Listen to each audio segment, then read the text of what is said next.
of alcoholism. So the question again, if we're atheist or agnostic, is how do you find that power? And from this page on, that's what we'll be dealing with. How do you find the power, Joe? Okay, as we begin to look at this simple little procedure, and it's not new, it's just old as mankind himself, in the way we'll accomplish anything in our lives.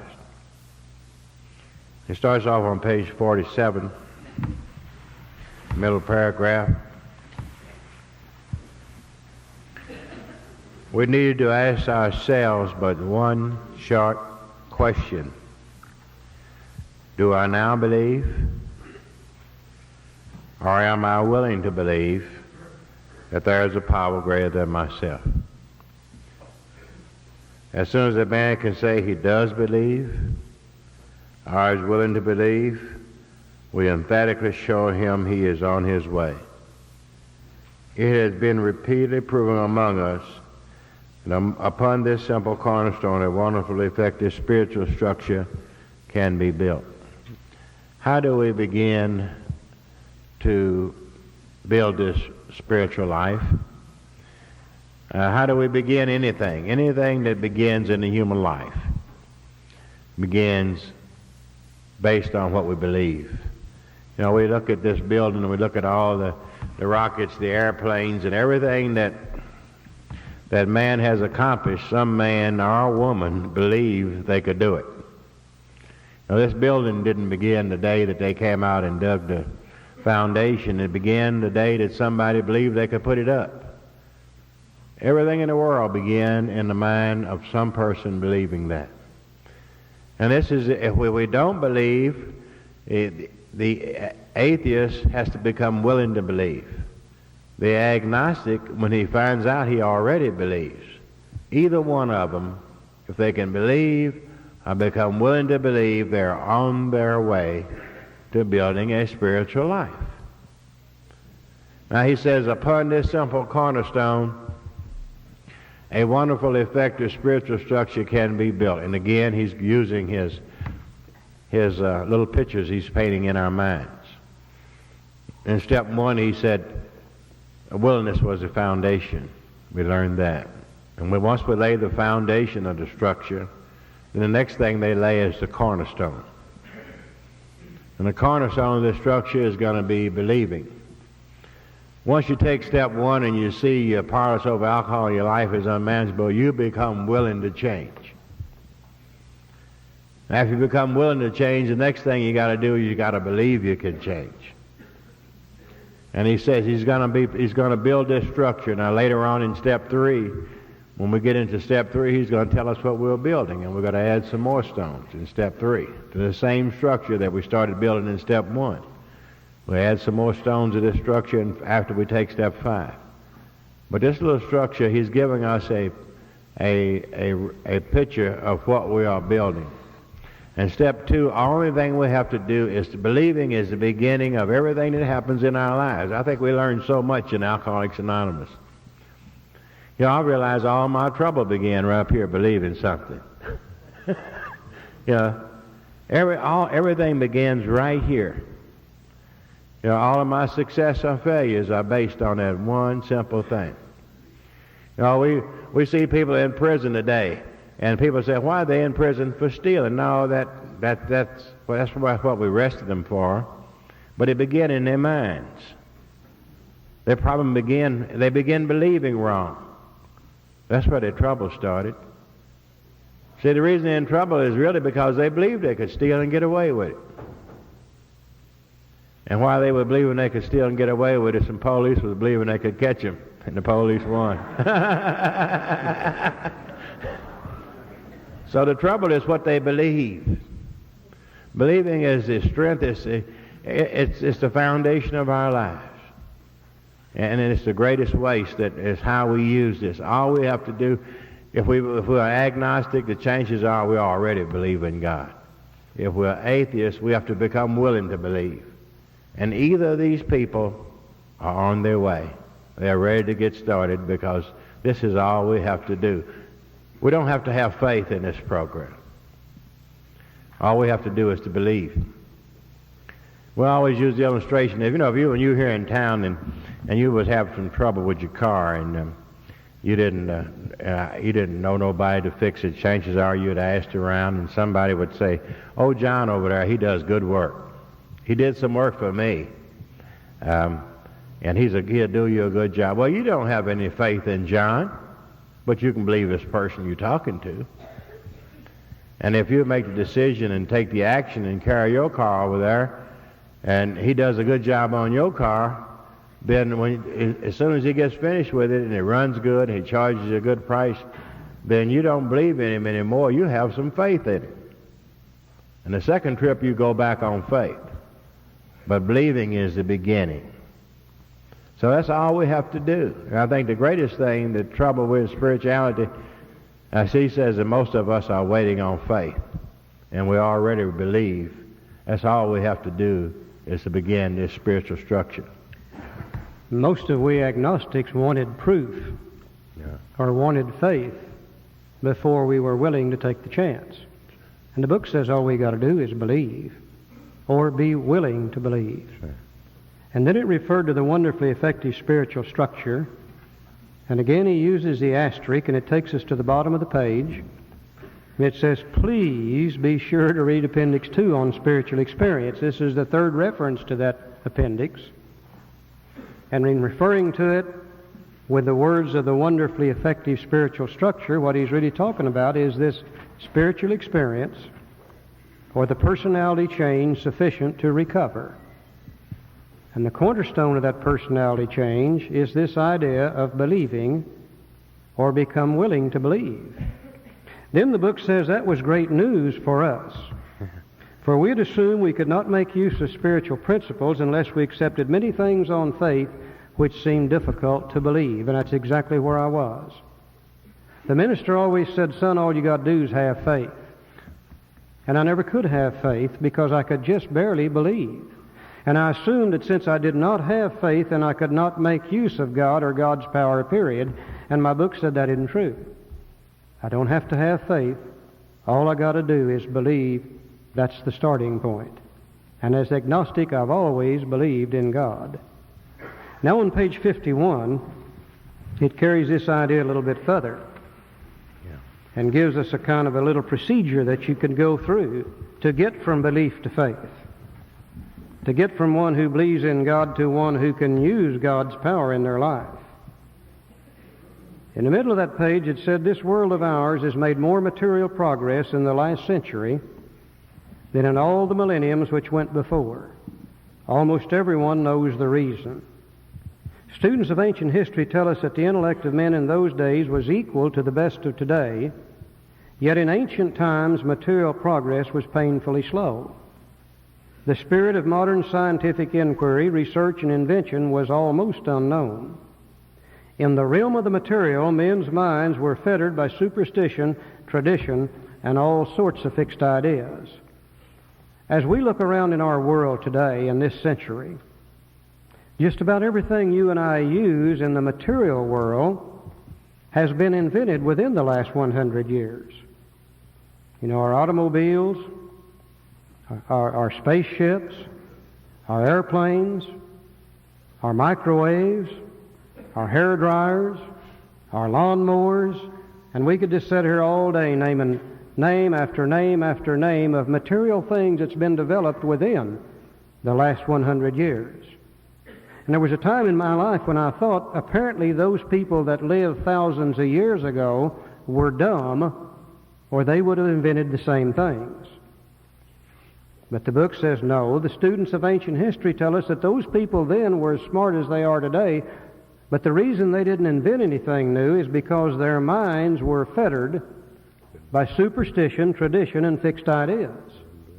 They were not allowed to believe differently. And the only way you can change anything is to believe differently, to believe you can do something different. And back in those days, when you tried to believe differently, you usually got in serious trouble. And it wasn't too long ago here in the United States, not too far from where we are now, that they were burning people at the stake because they dared to believe differently. and they called them witches and actually killed them.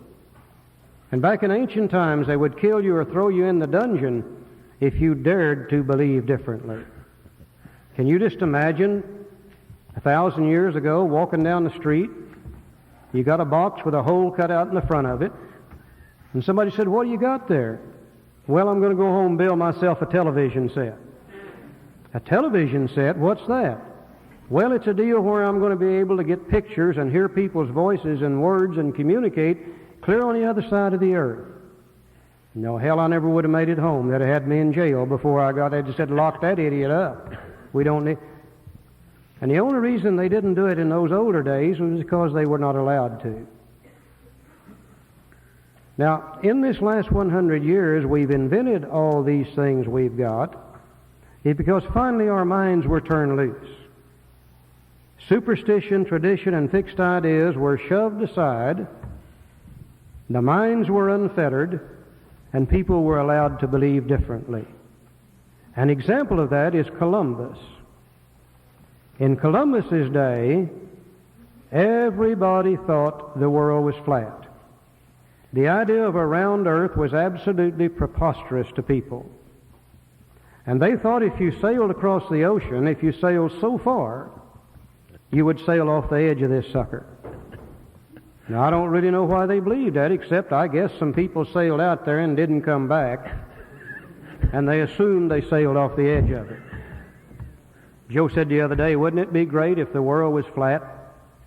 We wouldn't have all these environmental problems, and we could just take our junk out there and dump it right off the edge, and everything would be okay.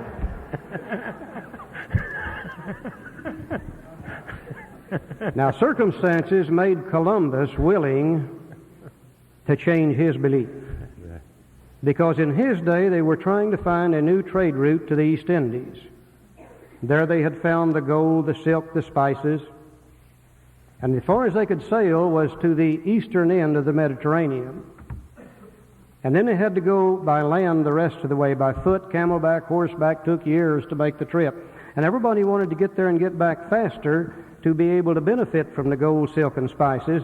And they said, isn't there some faster way to get there? Well, no, there wasn't. Because all you could do is sail to the east end of the Mediterranean and then go on foot until Columbus came along. Joe and I are convinced that Columbus should be a part of our fellowship because he certainly displayed alcoholic tendencies. You know, you've got to be tough to stand in the face of all the rest of the world and believe differently. Columbus said, I don't believe this sucker is flat. He said, I believe it is round. And you got to be tough to do that. And then also he made one of the most drunk statements that you've ever heard in your life. He said, I believe that we could get east by sailing west. And if that isn't alcoholic thinking, I don't know what else it is. There's some other reasons we think he might have been alcoholic also, Joe. Yes, he was definitely had a problem.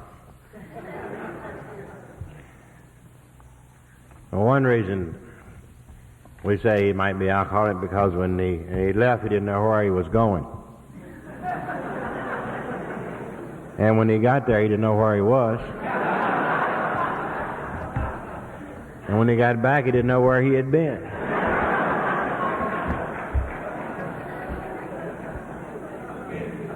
But what really made him an alcoholic, a woman financed the whole trip.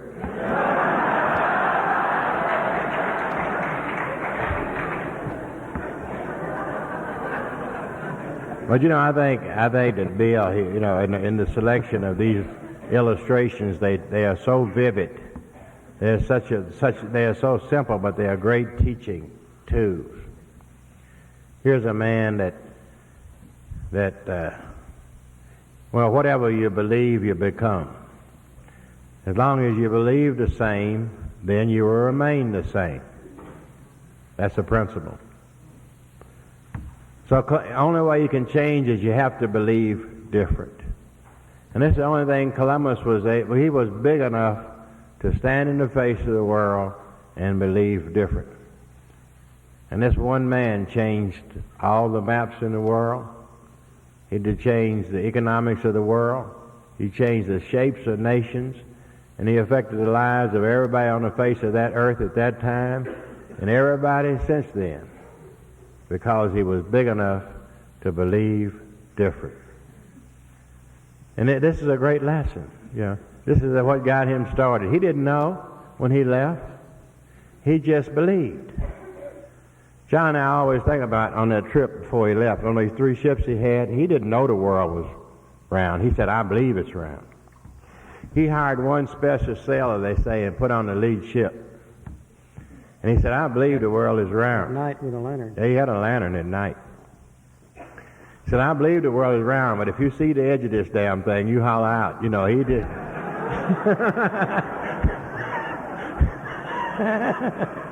He didn't know. He said, I believe it. So I think it's a basic principle. This is all we have to do. Again, he's reinforcing it. We believe. And then and building this, all we have to do to get started here is to believe.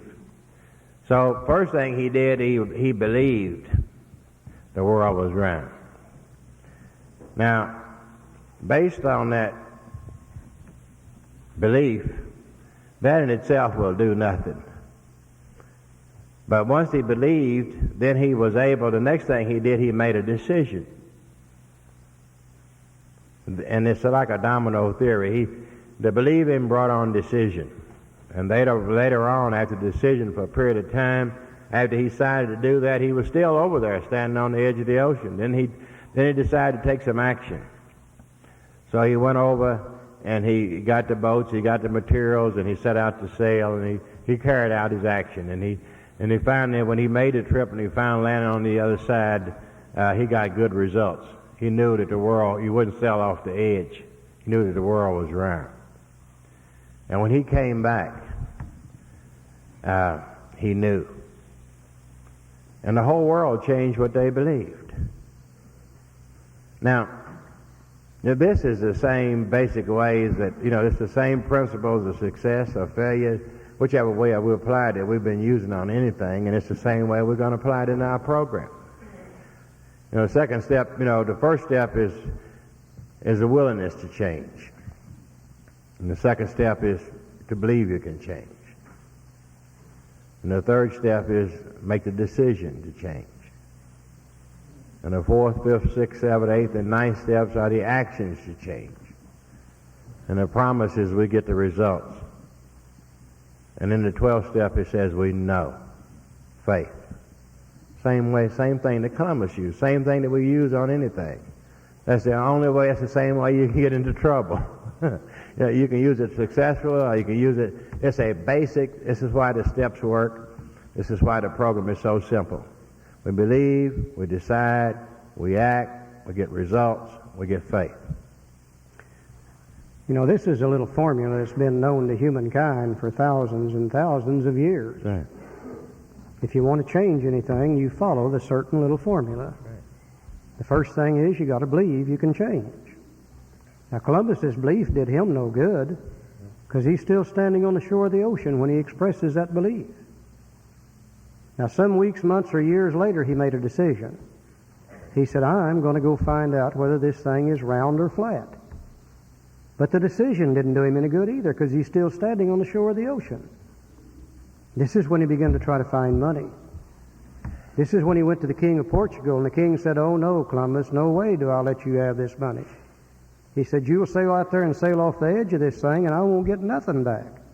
That's when he ended up with the Queen of Spain. And he sweet-talked her out of the money. And he took the money and he bought some ships and he hired some crews and he put the provisions in, and they began to sail across the ocean day after day after day, taking these actions. And sure enough, one day they found land on the other side. And as the result of the actions he took when he found the land on the other side, then he knew that the world was round. And he came back home and he went right back to the Queen of Spain. And she said, Columbus, where's the gold, silk, and spices you promised you would bring me? And he said, honey, I didn't find any. But he said, tell you what I'll do. If you let me have the money again, I'll go back. And this time I'll find it. And she let him have the money, and he went back. But there was one big difference when he went back. He didn't have to hire the special sailor, put him on the front of the ship at night with a lantern, because this time he knew he would not see the edge of it, and he knew he wouldn't sail off of it. So Columbus went from belief to faith by following that formula. And it would be great if we could all say the 12 steps of Alcoholics Anonymous are something that the world has never dreamed of before. But that would not be true. Because as Joe says, they're laid out to follow the same pattern. Circumstances make us willing to believe. When alcohol has beat us down far enough, we become willing to do something then. And then we believe we can. We decide to do something about it, and we take some action, and we get some results. And then we know. Step 12 is having had a spiritual awakening as the result of these steps. We tried to carry this message. Those that have had the spiritual awakening no longer believe. They know that God will restore you to sanity. And they go help the next one come to believe. And the next one follows the same procedure. They believe, they decide, they act, they get results, and then they have a spiritual awakening, and then they know. And then they help the next one come to believe. And it's a cycle that we go through over and over and over and over. Now, those of us that demanded proof, we agnostics, sometimes we find that proof isn't right anyhow. And if proof isn't correct, then why wait for proof? In the last paragraph on page 51, he talks about the Wright brothers. He said, we ask ourselves this, are not some of us just as biased and unreasonable about the realm of the spirit as were the ancients about the realm of the material? Even in the present century, American newspapers were afraid to print an account of the Wright brothers' first successful flight at Kitty Hawk. Had not all efforts at flight failed before?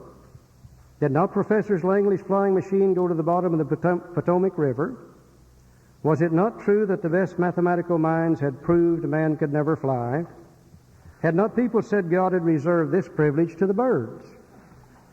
You know, in the last century, everybody was trying to build a powered aircraft. Then the one that would pick itself and the weight of a pilot up off the ground, and all of them had failed. The best minds in the world had failed, and finally they proved mathematically that you can't do that. Now here comes the Wright brothers along. Now the Wright brothers were not mathematical geniuses. They most certainly were not aeronautical engineers. They were bicycle mechanics. Now how a bicycle mechanic believes that he can build a powered aircraft that would fly is beyond me, but they believed they could. And based upon their belief, they made a decision. They said, we're going to build one of them. And based on their decision, they took some action. They cleared out the bicycle shop, laid out a table, put some paper on it, and designed their own aircraft. They said there's no sense in trying to use what everybody else has designed because everybody else has failed. We will design our own. And they built that thing, and they took it out at Kitty Hawk, and one day they tried to fly it, and sure enough, the damn thing crashed. I can just almost see Wilbur turn to Orville and say, Orville, I told you this damn thing wouldn't work. You know. Orville said, well, let's take it back to the shop, and let's alter it, rebuild it, and repair it, and try again. And after some repeated attempts, one day somebody saw that thing fly, and they ran to the telephone and said, quick to the American newspaper man, the Wright brothers have successfully flown a powered aircraft at Kitty Hawk. He said, man, you crazy. He said, if I would tell that story to the world, they would fire me for telling a lie like that in just a moment, because the world had proven you could not do this. Now, if the Wright brothers had been learned men and had believed the books, then they would never have been able to do what they did. You see, they changed their belief. Today, even the best mathematical minds in the world today can prove to you beyond any shadow of doubt that a bumblebee can't fly. A bumblebee's got a little short stubby body, he got little short stubby wings, and mathematically it's impossible for him to produce enough lift to pick himself up off the ground. And the only thing wrong with that is the bumblebee can't read. He believes he can fly. And based on his belief, he makes decisions and takes action, and he just flies all over the countryside. If he ever learns to read, he's going to be in bad shape. You see, proof is not always right. And those of us that waited for proof before we took the chance on God, we were just spinning our wheels anyhow. He talks in this chapter about the prosaic steel girder. That thing that looks so solid, yet inside of it there's millions and millions and millions of little particles whirling around, attracted to each other and bound together, but it most certainly is not solid. This table visually and to the feel feels solid to me, but we know that the table isn't solid. So proof is not always correct. He talks in here about a thing called electricity. Those of us that wanted to use God said, well, we'll use him if you can prove to us that God exists. And since they couldn't prove he exists, and we felt that we would not be able to use that power. But he talks about electricity as being a power that nobody can prove either. Even today in our enlightened century, nobody knows where electricity comes from. Oh, we know you can take an armature and you can spin it in the field and you get a thing out of it called electricity, and you can take that electricity and use it. And it is a power greater than human power. But the fact I do not understand electricity and do not understand where it comes from does not keep me from using that power. I have absolute faith in electricity. Every time I walk over there and flip that light switch, I expect those lights to come on. I'm amazed when they don't. So there I use a power greater than human power, and I have faith in that power, but I really don't know anything about it at all. And the book says if we could do that with electricity, then surely we could do that with God. All we have to do is believe, decide, act, and we'll get results. And we can find that power. Now, if I know what I need is a power greater than I am, and I know how to begin the finding of that power, then probably about the only other thing I need to know is where is that power. And all my life I've looked for God. As a kid growing up somewhere, I must have seen a picture, because I've always envisioned God as a tall, elderly gentleman standing on a cloud, long flowing white robes, long hair, golden halo around his head, and sun rays shooting out of it. And I always knew that he dwelt up there somewhere. And I think the reason I believe that so strongly is because every time the preacher talked about God, he pointed up there and he talked about up there. And as a kid growing up, I believed what that preacher said. What really confused me, though, is every time he talked about God, he pointed up there and looked up there, but when he talked to God, he always looked down here. And I never could really figure out whether he was there, here, or where. And I've looked, and I've looked, and I've looked, and I've looked. And I never could find him, because I think I've always been looking in the wrong place. It took the big book Alcoholics Anonymous to tell me where I'm going to find this power. It tells me that on page 55. Joe? Actually, we are fooling ourselves, for deep down in every man, woman, and child is a fundamental idea of God. It may be obscured by calamity, by pomp, by worship of other things, but some form of other is there. For faith in a power greater than ourselves, and a miraculous demonstration of that power in human lives are facts as old as man himself. We finally saw that faith in some kind of God was a part of our makeup, just as much as the feeling we have for a friend. Sometimes we had to search fearlessly, but he was there. He was much as a fact as we were. We found in great reality deep down within us. In the last analysis, it is only there that he may be found. It was so with us. Now it tells us, where God is, and all great philosophies of life talk about that God is within man.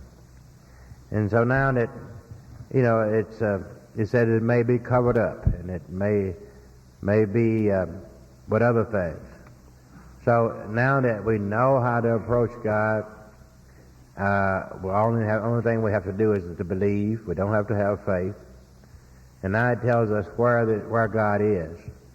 Then it puts us in a position, and we are in a better position to know and to proceed with the decisions that we're about to come up on step 3.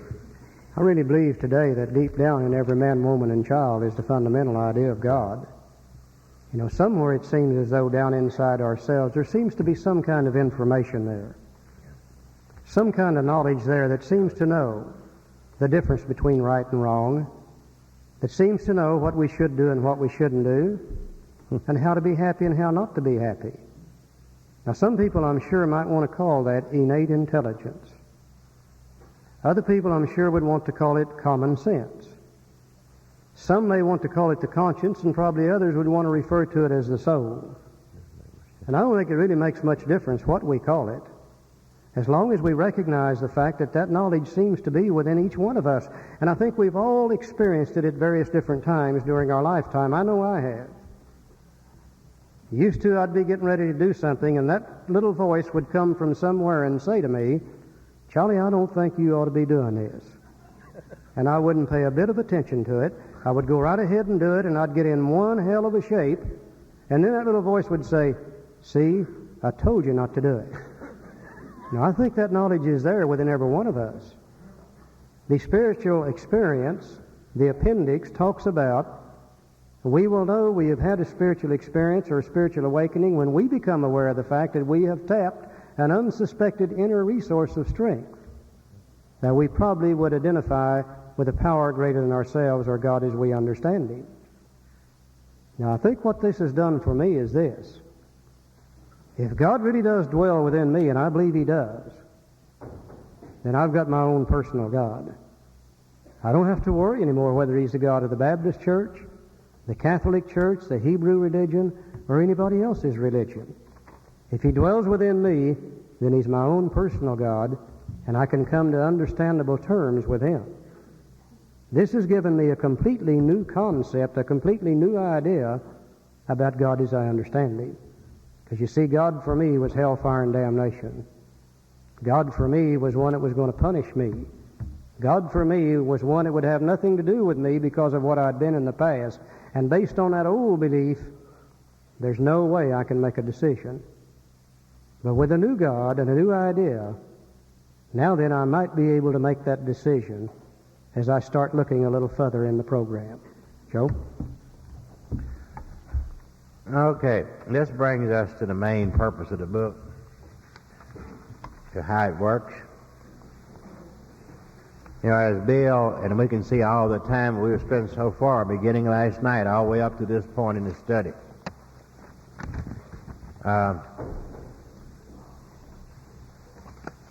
We did a lot of preparation, and Bill felt the same way, he said, in writing the book. You know, he had written the first 4 chapters, and this was quite a task. He felt that the preparation for the book had been laid. And each time, as he said he would do this, they would type this material, and it would be sent out to the groups in New York, the group in Akron, and they would go over them. These chapters had taken a lot of mauling from the drunk, from the alcoholics. It was a hard job, writing a book with 40 alcoholics. Can you imagine that? You know, a couple of years ago, there was a group in my area, and they had a 4-hour meeting trying to decide to put in a Coke machine or a Pepsi machine. You know how it is. So he had went through a lot of trouble here. He said I felt like the preparation has been done. You know, all the groundwork has been laid. There's enough of that already. Now I got to get down and telling these people, you know, how to recover, how this program works. And he said as he began, he had attempted tonight to write this. And this was the night as he began to write, and he just really couldn't get into this. And he said he lay down he was laying in bed with he liked to write with a pad in bed and a pencil, stretched out in bed, and he laid down his pad and pencil, and he prayed and asked God for guidance, as the story goes.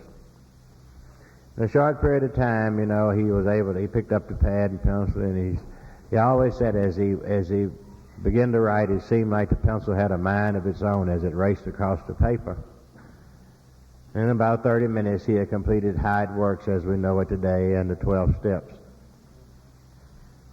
You know, as the story goes, you know how he must have felt. He said when he finished them, he counted them. He knew that when he started off, he had the idea of the first 6 steps that they were using from the Oxford groups. He knew there needed to be he said there were some loopholes he needed to fill up for alcoholics would jump through the little loopholes in their program. And he didn't know how many steps he was going to have, but when he finished, he numbered them and he found out they were 12. And he sort of associated that with the 12 apostles, he said. Shortly after there, he finished the steps. He had a caller. One of the guys from around the New York group came in with his pigeon. The guy he was sponsoring, they had come from a meeting, and Bill showed them the 12 steps. I imagine Bill was spiritually inspired. I know how he must have felt. And he was anxious to show these steps to the first person in the program. And he showed them to this guy, and he didn't like him at all. He hated the hell out of him. Even the new guy was with him sober less than 30 days. He was jumping on Bill about him. But you know how we alcoholics are. We don't like changes. You were in your meeting last week. You had 12 steps, didn't you? Suppose you went back and they had 24. How would you feel? Bill had doubled the steps. But this is a story of how this was written. We will talk a little bit about later on, or in a few minutes, about how this was changed over from what he had written that night to our present version of it, because they did get into quite a bit of controversy over How It Works. Now Charlie's going to read the How It Works from the original manuscript, the way Bill wrote it that night, and it is a classic piece I love it. I think it is very precise and very specific and very clear. And it gives the directions to anybody who wants to recover from alcoholism. And as we go through it, I'll try to point out, maybe through a change in tone or something, those changes. And if you want to go through your book with me, we could see them. He said, "Rarely have we seen a person fail who has thoroughly followed our directions. Those who do not recover are people who cannot or will not completely give themselves to this simple program, usually men and women who are constitutionally incapable of being honest with themselves. There are such unfortunates. They are not at fault. They seem to have been born that way. They are naturally incapable of grasping and developing a way of life which demands rigorous honesty. Their chances are less than average. There are those, too, who suffer from grave emotional and mental disorders, but many of them do recover if they have the capacity to be honest. Our stories disclose in a general way what we used to be like, what happened, and what we are like now. If you have decided you want what we have and are willing to go to any length to get it, then you are ready to follow directions. At some of these, you may balk. You may think you can find an easier, softer way. We doubt if you can. With all the earnestness at our command, we beg of you to be fearless and thorough from the very start. Some of us have tried to hold on to our old ideas, and the result was nil until we let go absolutely. Remember that you are dealing with alcohol, cunning, baffling, and powerful. Without help, it is too much for you. But there is one who has all power. That one is God. You must find him now. Half measures will avail you nothing. You stand at the turning point. Throw yourself under his protection and care with complete abandon. Now we think you can take it. Number one, admitted we were powerless over alcohol, their lives had become unmanageable. Number two, came to believe that a power greater than ourselves could restore us to sanity. Number three, made a decision to turn our will and our lives over to the care and direction of God as we understood him. Number four, made a searching and fearless moral inventory of ourselves. Number five, admitted to God, to ourselves, and to another human being the exact nature of our wrongs. Number six, we're entirely willing that God remove all these defects of character. Number seven, humbly, on our knees, Ask Him to remove our shortcomings, holding nothing back. Number 8 made a list of all persons we had harmed and became willing to make complete amends to them all. Number 9 made direct amends to such people wherever possible, except when to do so would injure them or others. Number 10 continued to take personal inventory, and when we were wrong, promptly admitted it. Number 11 sought through prayer and meditation to improve our contact with God, praying only for knowledge of His will for us and the power to carry that out. Number 12, having had a spiritual experience, as the result of this course of action, we tried to carry this message to others, especially alcoholics, and to practice these principles in all our affairs. You may exclaim,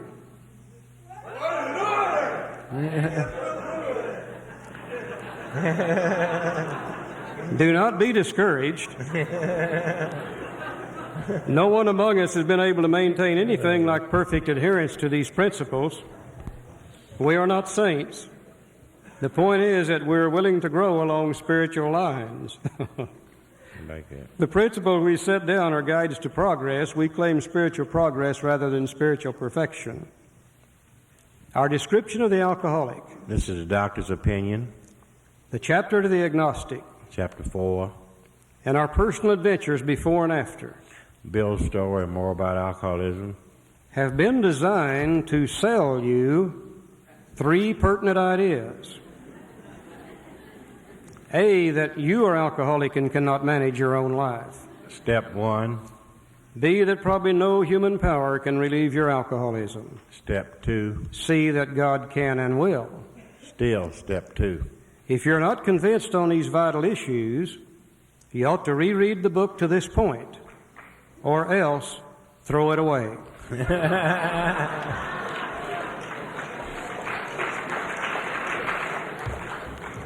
I think it's quite obvious that Bill intended for these steps to be a set of directions rather than suggestions. I think it's clear that Bill has used the doctor's opinion in the first 4 chapters to sell us on the 3 pertinent ideas. And the 3 pertinent ideas turn out to be those ideas contained in steps 1 and 2.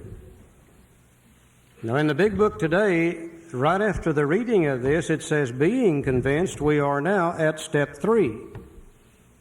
And the big book explains every step from 3 on, why you need to work it, how to work it, and what the results will be. But it does not do that for 1 and 2. Because you see, you really don't work 1 and 2. 1 and 2 are conclusions of the mind based upon information presented to us in the doctor's opinion in the first 4 chapters. He has taught me about the disease of alcoholism. He's allowed me to see where I'm powerless over alcohol and my life is unmanageable. He has taught me about a new power greater than I am. And He's taught me that that power can restore me to sanity. He did that in the chapter more about alcoholism. And He's given me those pertinent ideas to mull over in my head. Now, if I've accepted them in my mind, then I've already taken steps 1 and 2, and I'm now ready to go on to step 3. And He said, if you hadn't been sold on these things, then you need to go back and reread the book, or else throw it away, one of the two. You know, back in the 30s, before the book was written, all of this information that we've looked at in the big book up to this point was given to the individual when they went out on their 12-step call. Of course, it wasn't a 12-step call then. It didn't have step 12. But they would go visit the fellow in the hospital, the jailhouse, or wherever he might be. And through the sharing of their stories, they could teach him about alcoholism, the disease, powerlessness, and unmanageability, and help him see that in his life. And then they'd say, can we come back in a few days? And a day or two later, they would go back and they would talk about again through their story spirituality, the need for the power greater than human power, God as we understanding and help him come to believe, and he could take his step 2 through them. But those were not steps in those days. That was just information presented to the individual. Then after he got out of wherever he was, they would take him to a meeting. And they would sponsor him into the meeting. And everybody would look him over, he or she, and in those days mainly he, and decide whether to take him in or not. And after they had decided to take him in, then 3 or 4 or 5 would take him upstairs. They would all get on their knees, and he would make his surrender, as they called it. And that surrender turned out to be our step 3 today. And after he had made his surrender, then they would vote on how well he made it. And if he didn't make it good enough, he'd have to do it again later on. But now Bill knew when the book was written, and it went to Arkansas or California or wherever, that the alcoholic there, they would not have the opportunity to sit down and teach him this stuff, talking to him one-on-one, face-to-face. And the book would have to do that for them. So really, everything we've examined up to this point, we've been talking about steps 1 and 2. Now, if we're sold on those ideas, then we've taken 1 and 2, and we're ready to go on with step 3. Now, when the other members saw this, though, that's when the crap hit the fan. They saw the word directions, and they said, "Oh, you can't do that. You can't tell alcoholics what they got to do, or they won't do anything." And I'm sure another faction said, "Bill, you didn't tell them hard enough. You should have made it stronger." And some of them began to say, "Get all that God stuff out of there. We don't need to talk about God in this thing at all." Now, there was a group led by a fellow called Jimmy Burwell that they called Jimmy the Atheist. And we've seen his picture. And he sits there with an old long stem pipe in his mouth and holding it in his hand. And he's the most cold-eyed sucker I ever saw. He looks exactly like an atheist ought to look.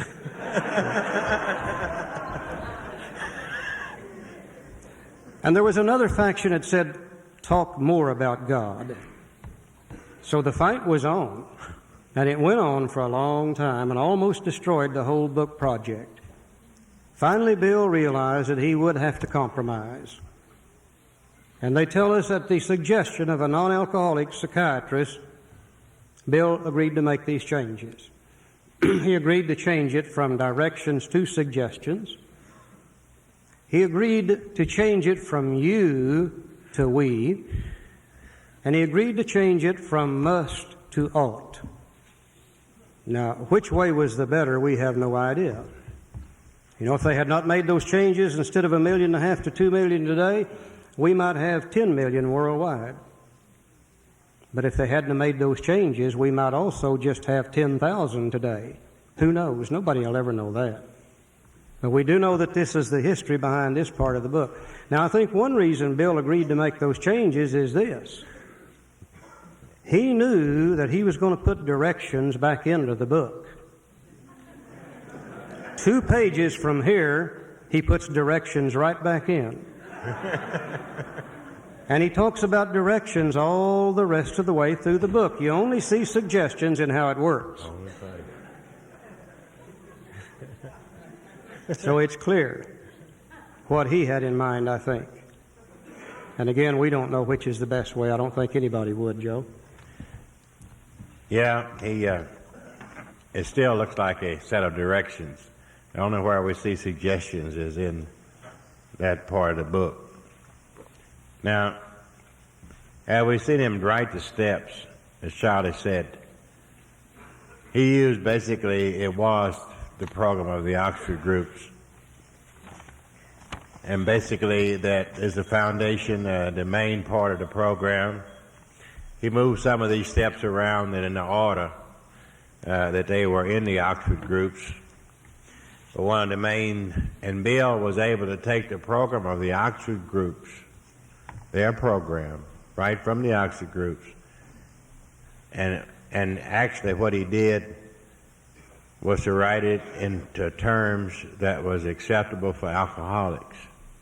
At that time, the alcoholics would have a lot of problems with the Oxford group literature.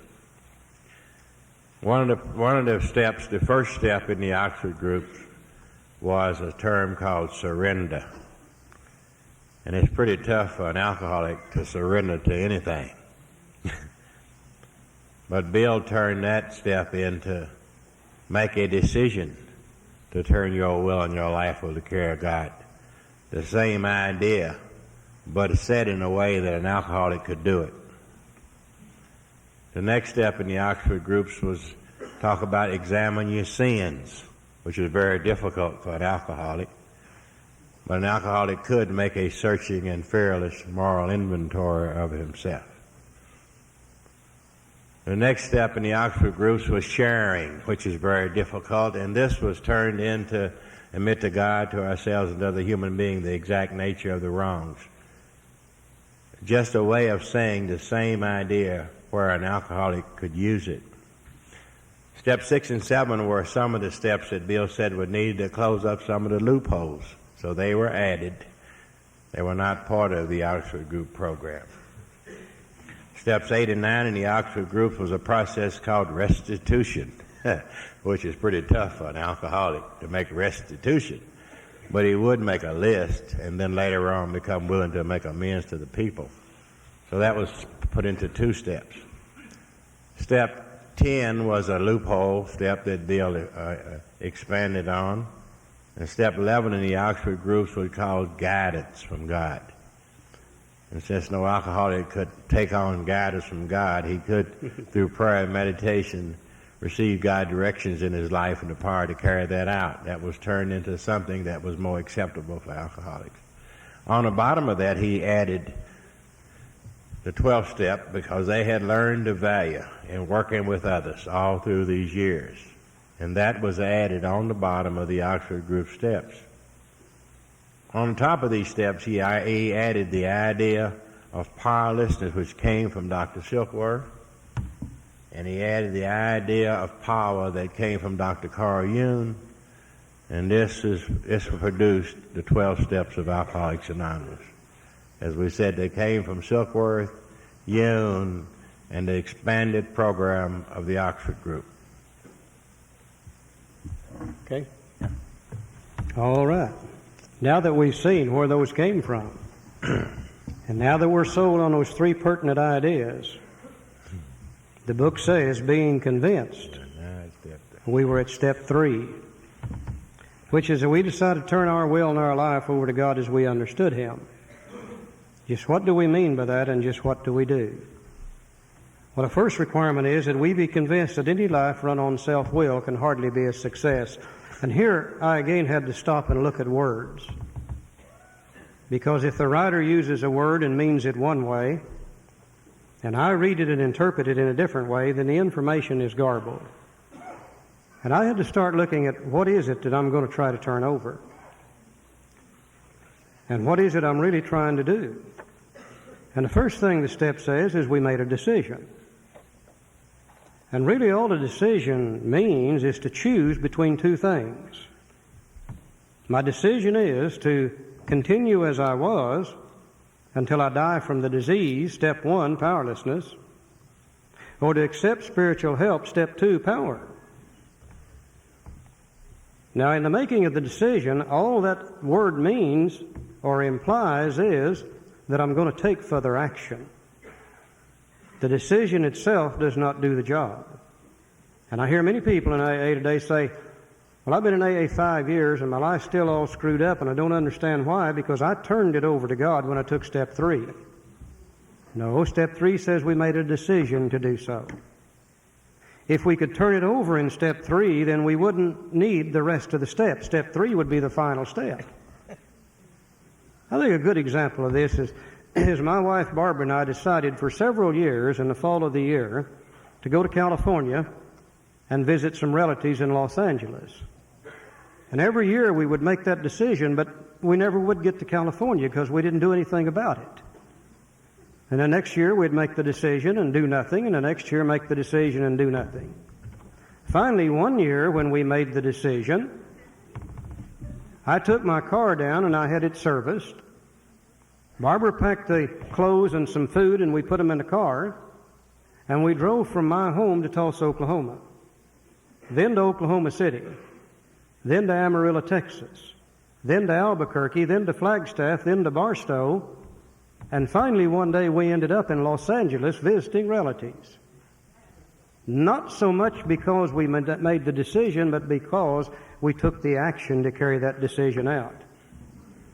And I think there's some action we'll have to take to carry out step 3. Now, what is it I've made a decision to turn over? Well, I've made a decision first to turn my will. And what is my will? Well, my will is nothing more than my thinking apparatus. My will is nothing more than my mind. My will is nothing more than this thing that tells me what to do.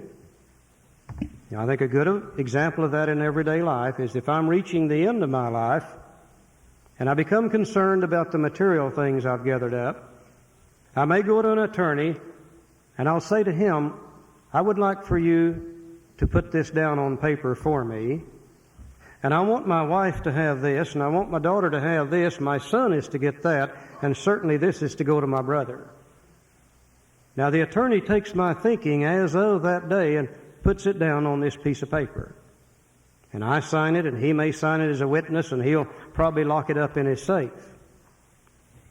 Now, when I die, they rush me out to the cemetery as fast as they can, put me in the ground, and then hurry right back to that lawyer's office. Yes, sir. Thank you. And he takes that piece of paper out of the safe and he reads to them what my thinking was that day when I was in his office some weeks, months, or years before that time.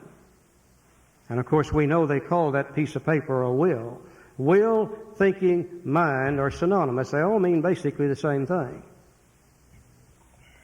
Now the other thing I'm going to try to turn over is my life. And what is my life? Well, my life is nothing more than my actions. What I am today, right now, at this moment, is the sum, accumulative total of all the actions that I've taken throughout my entire lifetime has got me right where I am right now, this moment. All action is born in thought. All action is born in thought. It's not by coincidence that the word will comes before the word life. If my thinking is okay, chances are my actions will be okay, and chances are I'll get along pretty good in life. But if my thinking is lousy, chances are my actions will be lousy, and chances are I'll have a pretty sorry life.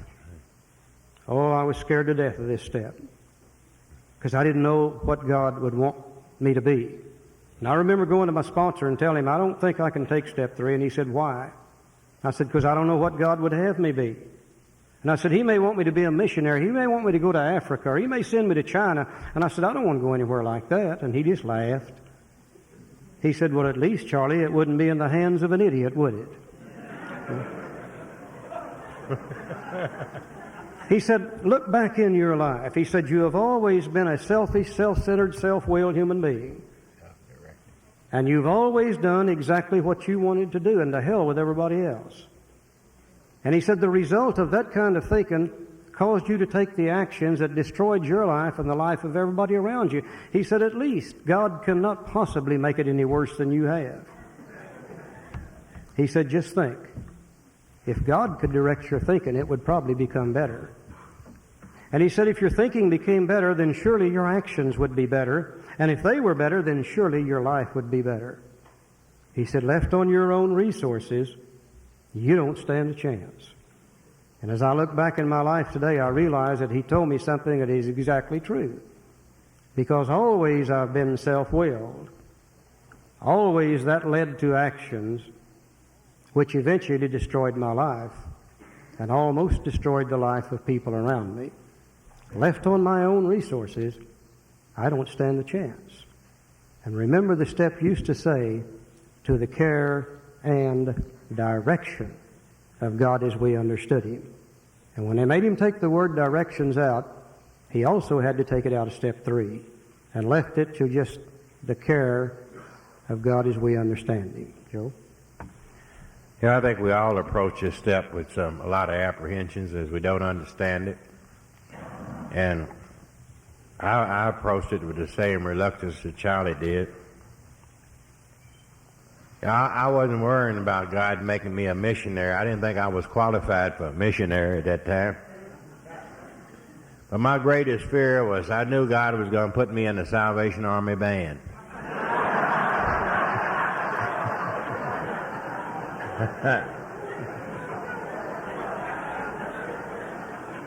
I could just see myself standing out there at Christmas time with that little horn. You know, it's one that we look back on life. I don't know why we have all those kind of thinking. You know, time changes, and as you look back on things and you kind of laugh at yourself. I've traveled a lot, the child and I do, and particularly this time of year, I always look at the Salvation Army band.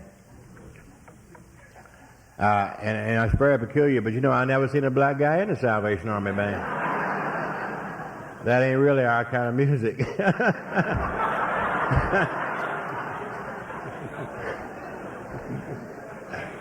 But we all approach this step with all kind of misconceptions, and they run through our minds. But as Charlie said, we make a decision here to turn our will and our life to the care of God. And I think that we have to really begin here. And we always attempt to take the time, and if we can, try to understand a little bit more about self-will in the human life. And then I think step 4 is so simple once we understand step 3. You know, self-will is a part of every human life. Now, we look at everything that's living on the face of this earth, animal and plant, and there is some form of intelligence in the lower animals, and there even in the plants that have the knowledge to turn to the sun and to find water and source for to make the plant. There's some intelligence in that plant. There's some form of intelligence in the lower class of animals. But God gave man a different type of intelligence. He gave us the highest form. You know, as he said, he created this world, he wanted something in his own image. And not that we'd look like God physically, but we were given intelligence. We were given the ability of decisions. We were given the ability to choose. And that's our trouble. You know, the lower form of animals has no choice.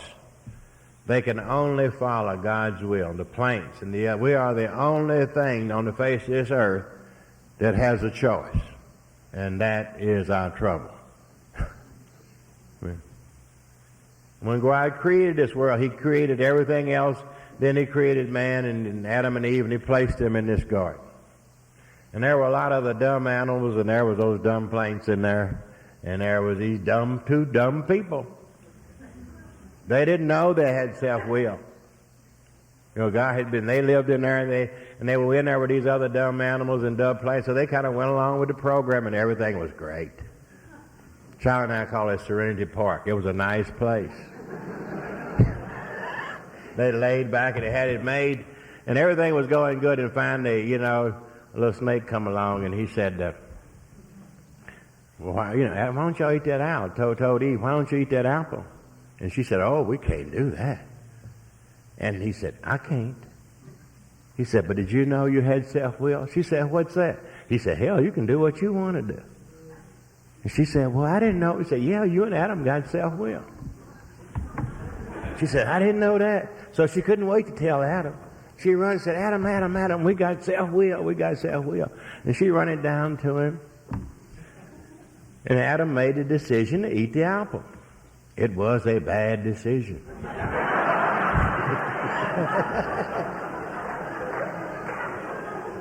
But you can't knock Adam. It was the first one. It was the first one he ever made, you know.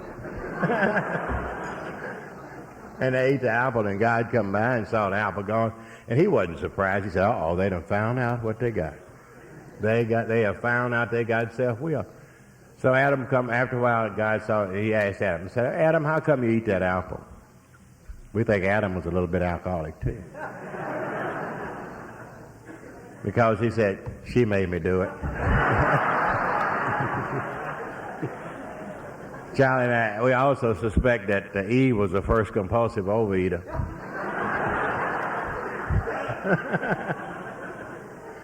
But, you know, all of our problems, and I love what Bill says, and we're going to boil this thing down to this. It's real simple. Every problem in the human life rises out of self. Self is the root of all human problems, not just ours. All human problems are rooted in self.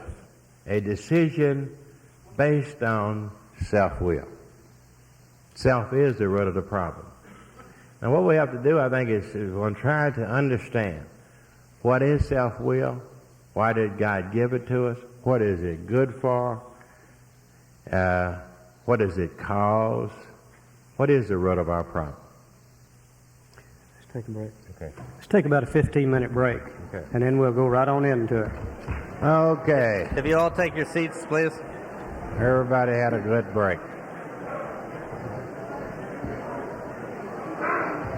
You're a lively bunch, aren't you? Yeah, had a good lively bunch. Ready? Okay, if everybody's ready, we'll start back.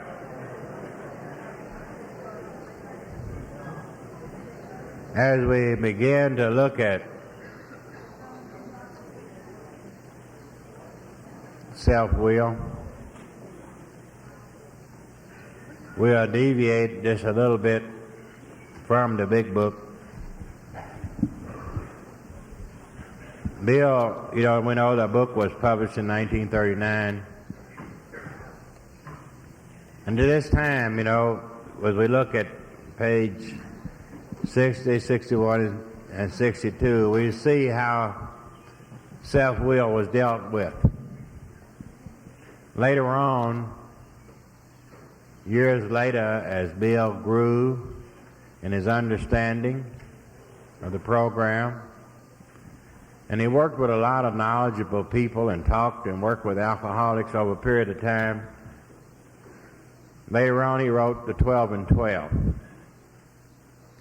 And if we notice in 12 and 12, we will see a little clearer explanation of self-will. I think it's one of the, you know, it's one of the most beautiful things that I think that he ever wrote, as he described step 4 in 12 and 12, he described self-will in order to get into 4. And he says if we as humans didn't care about one another, if we didn't have we have some basic social instincts which are necessary for the survival of the human race, we would not survive. If we didn't care about one another, we couldn't accomplish the task to survive on the face of this earth. He also went on to say, if we didn't have the basic instinct for security, we wouldn't harvest food and construct shelter. And then he went on to explain, if it wasn't for sex, we would not reproduce and we would die out. So these 3 basic instincts were placed in man for our survival and so that we would be complete human beings. But then he goes on to say these same things which are so necessary sometimes far exceed their proper function. And they get out of control. And they dominate us, insist upon ruling our lives. So as we look at self, we can see that self is made of these 3 basic instincts. The social instincts, which we need, the security instincts, and the sex instincts. These are basic and a part of every human life, and these things make up self. But sometimes these same things that are so necessary get out of control, and this is where all our problems begin. On this little drawing we have up here on the screen, this is from the information out of the 12 and 12, showing these 3 basic instincts of life, and the first one being the social instinct.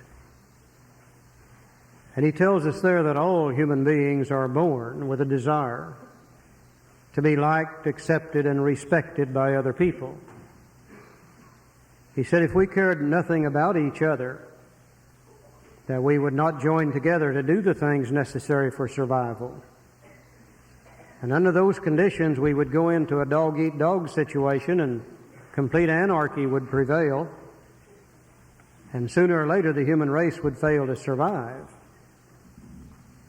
So the idea of wanting people to like us and accept us is not a bad thing. It is a basic God-given instinct.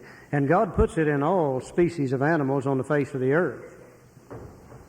Now, the only difference is those other animals can't think about it, but we can, because we have this ability to think, make decisions, make choices, and etc. And if you want to be liked and accepted and respected by other people, you're going to have to work at it. You know, if you don't work at it, then just do your thing and whatever you want to do, well, then most certainly people's not going to like you at all. And you're not going to have any companionship with other human beings. If you don't work at it, and if you don't strive to become, we'll say, the leader, which many of us want to, then probably you'll never reach the goal that you set for yourself. And in order for us to decide what it is we need to do, as we grow up, society usually teaches that to us.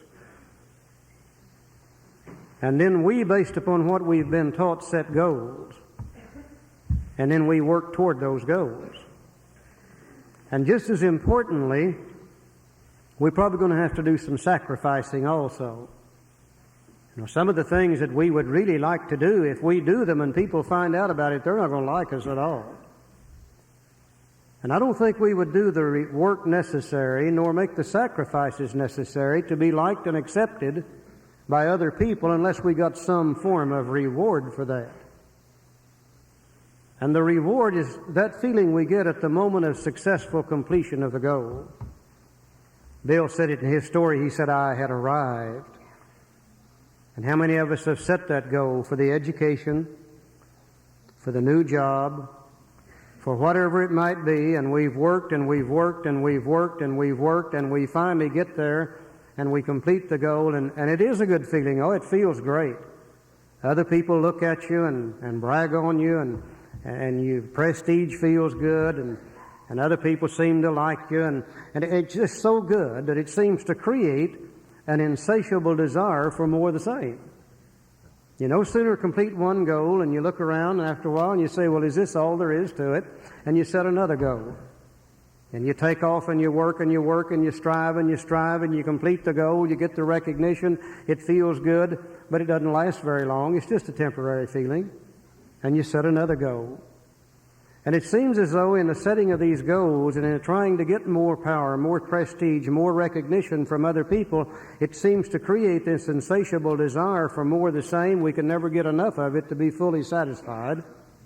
And we're not getting there fast enough, and they're not giving us what we think we deserve. And we begin to take a few shortcuts. We begin to do a little lying, a little cheating, a little conning, a little manipulating the people. And when we do so, we step on their toes and usually hurt them in some manner. And then they retaliate against us, and that creates pain for us. Our book says it's plain that a life run on self-will can hardly ever be a success, because under these conditions we're always in collision with people, places, and things.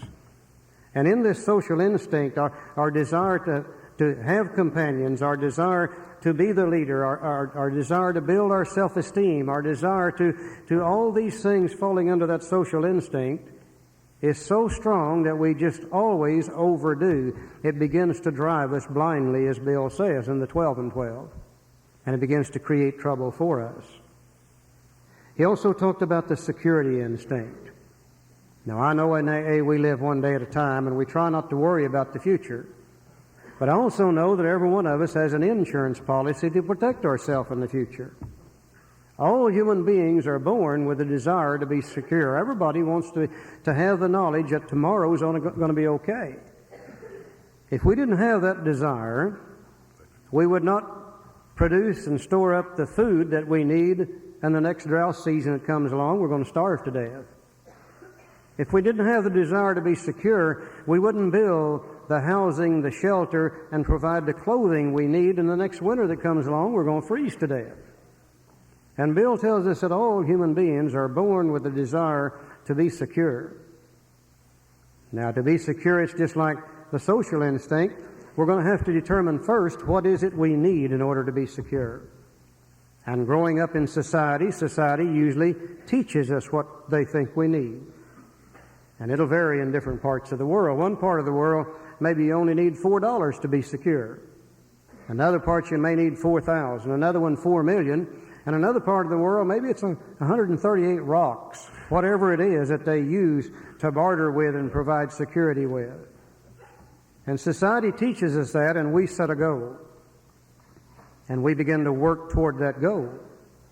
And if you want to be secure in the future, you got to work at it. You can't just sit on your duff. You know, you're going to have to get out there and get you a job and make some money and invest that money. And at the same time, you're probably going to have to make some sacrifices. You can't have a new car every week or two, or a new dress every day, or a new suit, or a new this, or a new that, and just blow your money, because if you do, you'll never be secure in the future.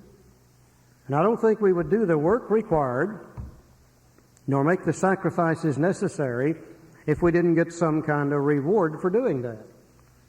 And the reward we get in the material security is, again, that great feeling we get at the moment of successful completion of the goal. How many of us have set the goal for the new suit, for the new dress, the new shoes, for the new home, for the new automobile, for the new piece of property, for the new this, the new that? And we set that goal, and we work, and we work, and we strive, and finally the day we get there and succeed at it, oh God, it feels good. You know, we even celebrate. We burn the mortgage and stuff like that. We feel so good about it.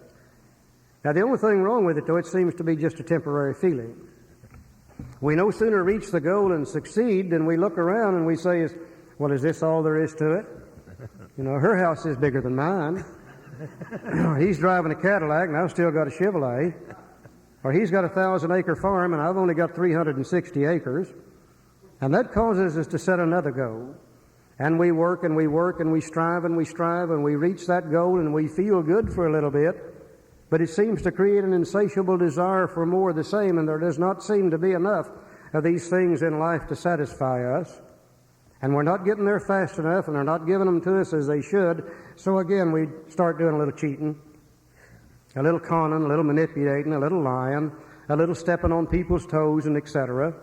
And when we do, we hurt them, and then they in turn retaliate against us and create pain and suffering for us. It's plain that a life run on self-will can hardly ever be a success, because under those conditions we're always in collision with people, places, and things. Bill also talks to us in the 12 and 12 about the sex instinct. Now, I know in AA we kind of treat sex as a dirty word. We do a little laughing, a little snickering, and a lot of talking about it. I doubt if we know a hell of a lot about it, but we spend a lot of time with it. But he tells us there that every human being is born with a basic idea, the basic need, the basic want to have sex. Now, it may be turned off by bad teachings or bad ideas, but in the beginning we all want it, because without the desire to have sex, there would be no reproduction of the human race. And with no reproduction of the human race, sooner or later we fail to survive. Now, I doubt if we would do the work necessary to reproduce the human race if we did not get some kind of reward for that. You know, you can do about as much work in 3 minutes of sex, if you can last that long, than you'll do all day digging a ditch.